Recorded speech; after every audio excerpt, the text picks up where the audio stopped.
وز گفته خود دلشادم، بنده عشقم و از هر دو جهان آزادم. طایر گلشن قدسم چه دهم شرح فراق، طایر گلشن قدسم چه دهم شرح فراق، که در این دامگاه حادثه چون افتادم. من ملک بودم و فردوس بر این جایم بود، من ملک بودم و فردوس بر این جایم بود. آدم آورد در این دیر خراب آبادم. کوکب بخت مرا هیچ منجم نشناخت، کوکب بخت مرا هیچ منجم نشناخت. یا رب از مادر گیتی بچه طالع زادم، یا رب از مادر گیتی بچه طالع زادم. تا شدم حلقه به غوش در میخانه عشق، تا شدم حلقه به غوش در میخانه عشق. هر دم آید غمی از نو به مبارک بادم، هر دم آید غمی از نو به مبارک بادم. گر خورد خون دلم مردمک دیده روا است، گر خورد خون دلم مردمک دیده روا است.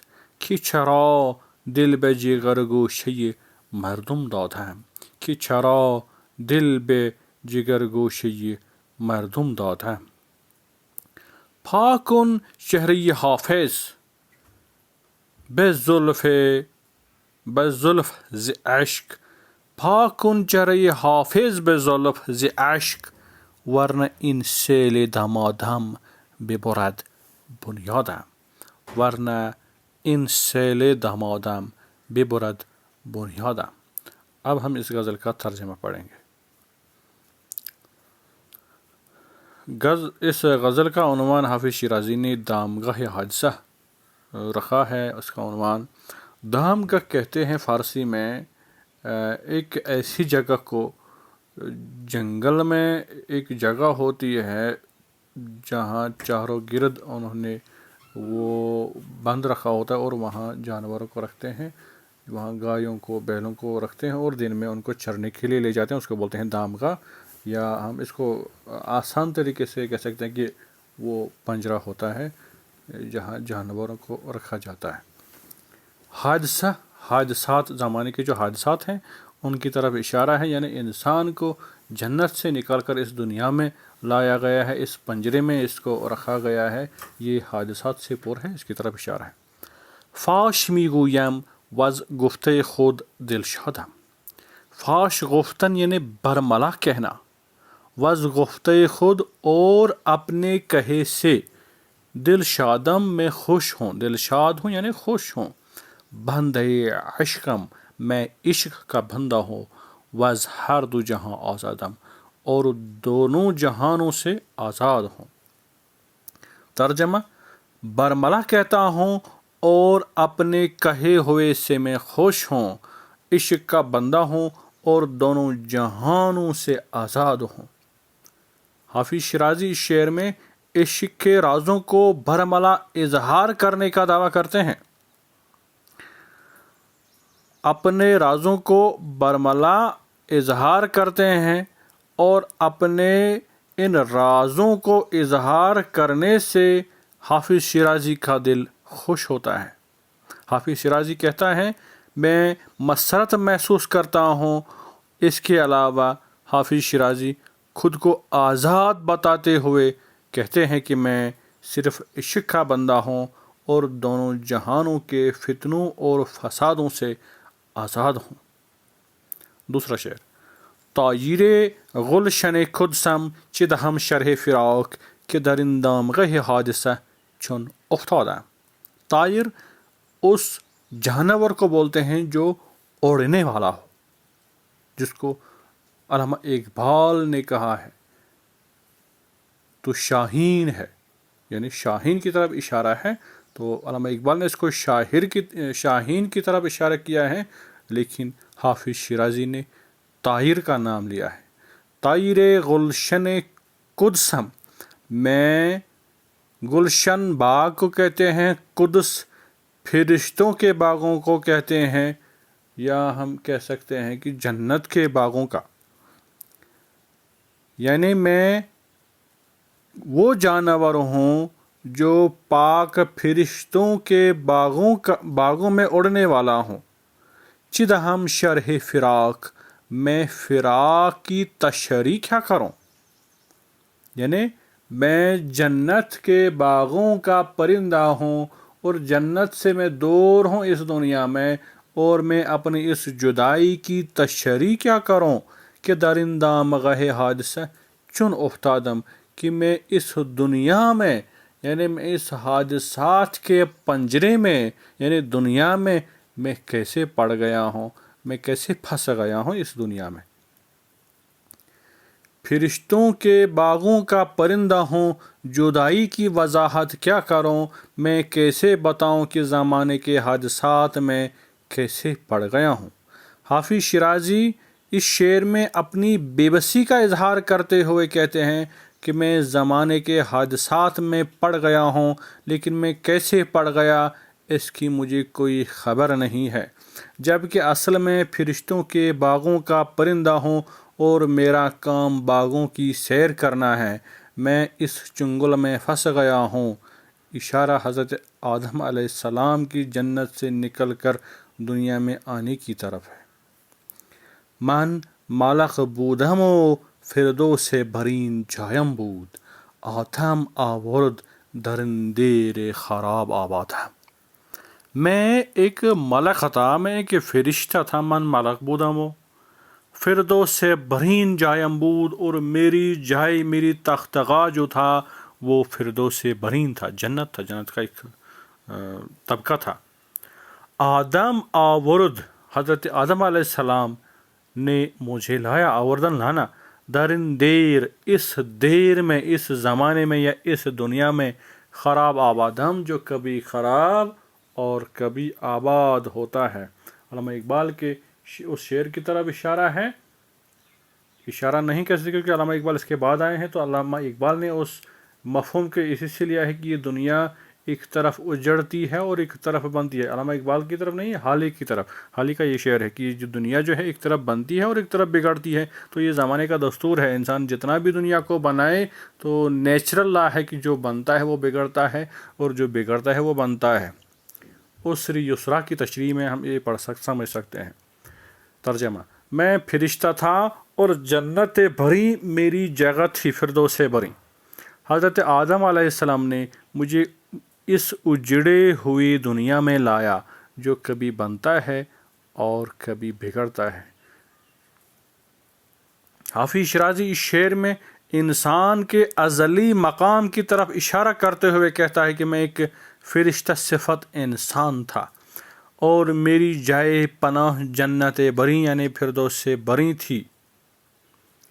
جنت میرا مسکن تھا، لیکن حضرت آدم علیہ السلام کی وجہ سے انسان کو خداوند متعال نے اس اجڑے ہوئی دنیا میں ڈالا ہے جو کبھی خراب اور کبھی آباد ہوتا رہتا ہے. قرآن میں بھی اس کی پوری تفصیل ہے. حضرت آدم علیہ السلام وہ پیڑ کے پاس گئے، پیڑ کا پھل کھایا، حضرت حوا کی وہ زیادتی کی وجہ سے پھر دونوں کو جنت سے نکالا گیا ہے. تو وہ تفصیل پڑھ سکتے ہیں تفسیر قرآن سے. کوکب بخت مرا هیچ منجم نشناخت، یا رب از مادر گیتی بچه طالع زاده. آج کل کے دور میں بھی ہم دیکھتے ہیں کہ لوگ ہاتھ دکھاتے ہیں نجومیوں کو، اور نجومیوں کو ہاتھ دکھا کر اپنا قسمت آزماتے ہیں، اپنا قسمت پوچھتے ہیں کہ ہمارے نصیب وغیرہ میں کیا ہے.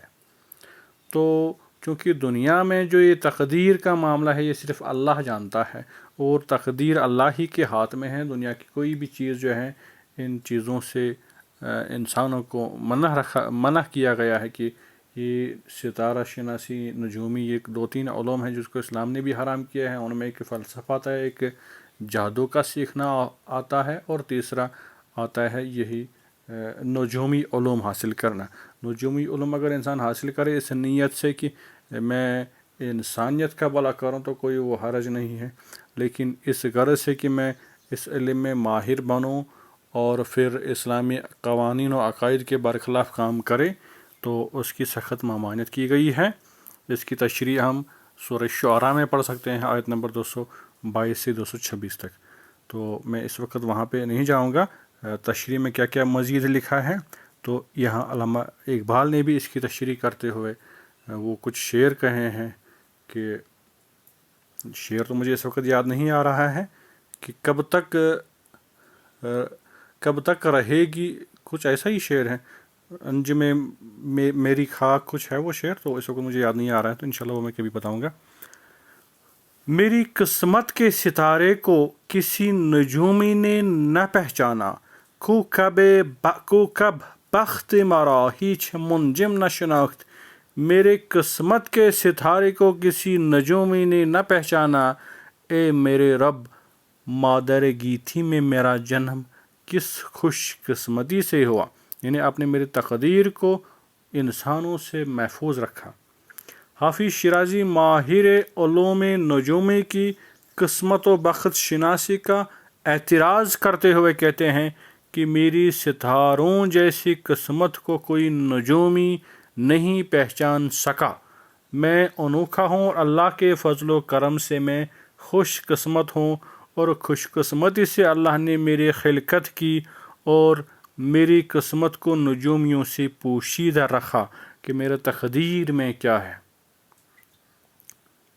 کب تک رہے گی محکم انجم میں میری خاک, یا میں نہیں یا گردش افلاک نہیں ہے. یہی ہے وہ شعر جو مجھے بھی یاد نہیں آ رہا ہے علامہ اقبال کا, تو اس کے مفہوم کے ساتھ میل کھاتا ہے.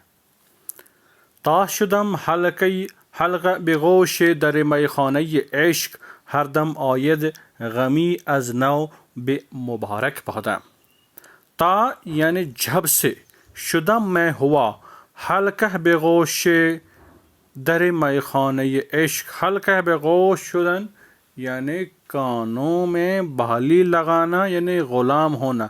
در میخانہ عشق, عشق کے میخانے کے دروازے کا, یعنی جب سے میں نے عشق کے میخانے کے دروازے کو قبول کیا, میں عشق کے میخانے کا دیوانہ ہو گیا ہوں, تو ہر دم آتا ہے غم, نئے نئے سر سے ہر روز میرے پاس آتا ہے مبارکباد دینے کے لیے. جب سے میں عشق کے میخانے کے دروازے کا غلام ہوا ہوں, تب سے ہر دم غم نئے سرے سے ہر روز مجھے مبارکباد دینے کے لیے آتا رہتا ہے. حافظ شیرازی اس شعر میں عشق کا غلام بننے کا دعویٰ کرتے ہوئے کہتے ہیں کہ جب سے میں عشق کے میخانے کے دروازے کا خادم ہوا ہوں, تب سے مجھے چین و سکون نہیں ہے. تب سے میں غموں میں قید ہوا ہوں, اور ہر دم غم مجھے مبارکباد دینے کے لیے آتے رہتے ہیں. گر خورد خون دلم مردم که دیده روا است, که چرا دل را به جگرگوشه مردم دادم. گر خورد خون دلم, اگر میرا خون دل بھی پیئیں, مردم کے دیدے آنکھوں کی پتلی, رواست ٹھیک ہے جائز ہے. اگر لوگوں کے آنکھوں کی پتلی میرا خون جگر بھی پی لے تو کوئی مضائقہ نہیں ہے. کہ چرا کہ کیوں میں نے دل راب جگر گوشی مردم دادم, میں نے اپنے دل کو لوگوں کے جگر گوشوں کے حوالے کیوں کیا. یعنی دنیا میں انسان جو ہے پھنستا ہے انسانوں کی محبت میں, اور اگر انسان پھنستا ہے تو اس کی غلطی ہے کہ یہ اپنا دل جو ہے ان کو دے بیٹھتا ہے. ذاکر نائک صاحب بھی کہتے ہیں کہ سب سے جو عشق کے معاملے ہیں جو ہم دنیا میں دیکھتے ہیں آنکھوں سے ہی پیدا ہوتے ہیں, اور آنکھوں کو اس لیے اسلام نے جھکا کے رکھنے اور چلنے کی ترغیب بھی دی ہے، تعلیم بھی دی ہے۔ تو ایسا کرنے سے انسان ان جوانی میں عشق کے معاملوں میں نہیں پڑ سکتا ہے، لیکن انسان جب اس چیز سے تغافل برتتا ہے تو ایسے مصیبت آ ہی جاتے ہیں بعد میں۔ ترجمہ: کیوں میں نے لوگوں کے جگر گوشوں کو اپنا دل دے دیا ہے، اس لیے اگر آنکھ کی پتلی یعنی ان کی آنکھ کی پتلی میرے جگر کا خون بھی کھائے، میرے جگر کا خون بھی پیے تو جائز ہے، روا ہے۔ حافظ شیرازی اس شعر میں لوگوں کے جگر گوشوں کی آنکھ کی پتلی کا شکار ہونے کا اعتراف کرتے ہوئے کہتے ہیں کہ اگر میں نے اپنا دل لوگوں کے جگر گوشوں کو دیا تو خطا میری ہے، میں نے ایسا عمل کیوں کیا ہے، اس کی سزا اب مجھے اپنے جگر کا خون بہانے سے دینا پڑے گا اور لوگوں کے جگر گوشوں کی آنکھ کی پتلی کا شکار بھی ہونا پڑے گا، اور ایسا اگر ہے تو یہ دستور زمانہ ہے، کیونکہ زمانہ بدلا لیتا ہے۔ پاک کن چہرہ حافظ بے زلف ز اشک ورنہ ان سیل دمادم بے برد بنیادہ۔ پاک کن یعنی صاف کر، چہرہ حافظ بے زلف، حافظ کا چہرہ زلفوں سے صاف کرو، ز عشق اور آنسوؤں سے، یعنی حافظ کا چہرہ آنسوؤں سے بھرا پڑا ہے اور اس کو زلفوں سے صاف کرو، ورنہ ان سیل، اور اگر ایسا نہیں کیا ہے تو یہ سیل جو ہے، یہ سیلاب جو ہے، بے برد بنیادم مسلسل میری زندگی کو مجھ سے لیتا جائے گا، میری بنیاد کو ختم کرتا جائے گا۔ حافظ کے چہرے کو صاف کرو اور زلفوں سے آنسوؤں پونجھ لو، ورنہ یہ سیلاب تو میری زندگی کی بنیاد کو مسلسل اڑاتا رہے گا، میری زندگی کو ختم کرتا رہے گا۔ حافظ شیرازی اس شعر میں کہتے ہیں کہ حافظ کے چہرے کو صاف کرو اور اس کے چہرے پر جو آنسو ہیں ان کو حافظ کے محبوب کے زلفوں سے پونجھ لو، ورنہ حافظ اتنا روئے گا کہ آنسو سیلاب کی صورت اختیار کریں گے اور حافظ کی بنیاد کو ہی یعنی زندگی کو ہی آہستہ پیوستہ اڑا لے گا، اس کا کام تمام کر دے گا۔ اس طرح سے یہ غزل ختم ہوتی ہے۔ شکریہ۔